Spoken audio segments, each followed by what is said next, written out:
ప్రభునందు ప్రేమైనటువంటి దేవుని జనాంగమా, పరలోక రాజ్యము సమీపంగా ఉంది. మారు మనసు పొంది రక్షణ పొందండి. ఇదే మిక్కిలి అనుకూలమైన సమయము. వచ్చుచున్నవాడు ఆలస్యము చేయక త్వరగా వచ్చేస్తున్నాడు. దేవుడు అంటే ప్రభు అయిన యేసుక్రీస్తు వారు. ఆయన రాకడ వచ్చేస్తుంది. మనం ఈ లోకంలో ఎన్ని గొప్ప కార్యాలు చేసినా కానీ అవన్నీ వ్యర్థమే. యేసు ప్రభువు రక్తం వలన మనిషికి పాపక్షమాపణ కలుగుతుంది. అదే చెప్తున్నాను. మన పాపములు ఒప్పుకుందాం. మనము పాపము ఒప్పుకున్నా ఆయన నమ్మదగిన వాడు, ఆయన నీతిమంతుడు. ప్రతి పాపము నుండి మనలను పవిత్రులుగా చేయును. లోకాన్ని నమ్ముకోవద్దు. లోకము దాని ఆశలు గతించిపోవదు. ఆయన మాటలన్నడూ గతించవు.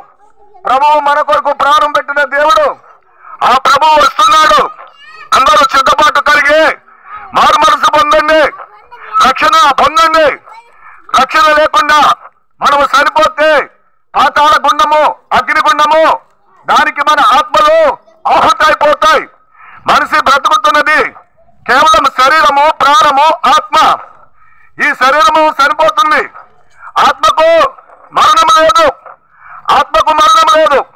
అందుకని రెండవ మరణం ఏంటంటే అదే మన ఆత్మ, అదే శిక్ష దండన, అగ్నిగుండము. తప్పనిసరిగా నమ్మండి. అగ్నిగుండానికి మనం వెళ్ళామనుకో కాలిపోతూ ఉంటాం. అక్కడ అగ్ని ఆరదు, పొరుగు సాగదు. ఇది యథార్థం. నా తమ్ముళ్ళు, నేను యథార్థంగా మీతో చెప్తున్నాను. ప్రపంచం టైం అయిపోయింది. ప్రభు అయిన యేసు రాకడ సమీపంగా ఉంది. ప్రభువు అతి త్వరలో వస్తున్నాడు. అందరికీ చెప్పమన్నాడు. నేను చెప్పుకుంటూ వస్తున్నాను. కాబట్టి మనము దేవునికి ఏమి ఇవ్వకూడదు. మనం హృదయం ఇస్తే చాలు. మన పాపాలు ఒప్పుకుంటే చాలు. దుర్మార్గతను విడిచిపెట్టి దేవుని యొక్క నామములో మన ప్రభువైన యేసు పరిశుద్ధుడు. మారు మనసు పొందండి. మారు మనసు రక్షణ పొందండి. సర్వపాప పరిహారం రక్త ప్రోక్షణ ఆవశ్యకం. తద్రక్తం పరమాత్మైన పుణ్యదాన బలియాగమని వేద గ్రంథాలు, బైబిల్లోను అన్ని గ్రంథాలు ఉంది. ఒక మనిషి పాపం పరిహరింపబడాలంటే రక్తము ప్రోక్షింపబడాలి. ఆ రక్తం ఏ రక్తము? ఎద్దు రక్తం కాదు, మేక రక్తం కాదు. సాక్షాత్తు పరమాత్ముడు అంటే దేవుడు ఎక్కడున్నాడు? పై నుండి దిగి వచ్చాడు.